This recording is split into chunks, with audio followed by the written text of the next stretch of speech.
right, I've got Timmy right here for the ATV Pro. Timmy, how tall are you?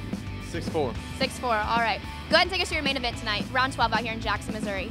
Well, we took off, and I was hoping for a good hole shot. I ended up getting it, and then me and my buddy Brandon, we got into it a couple times, and we're constantly battling it out. And I just got to keep blocking him and get him out, keep him away from me.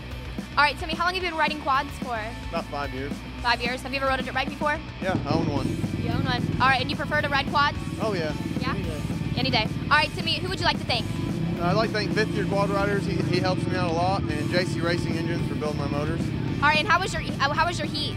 It was good. I won it. Me and Brandon got hung up once, but we ended up, it was all right. He got second and I won it.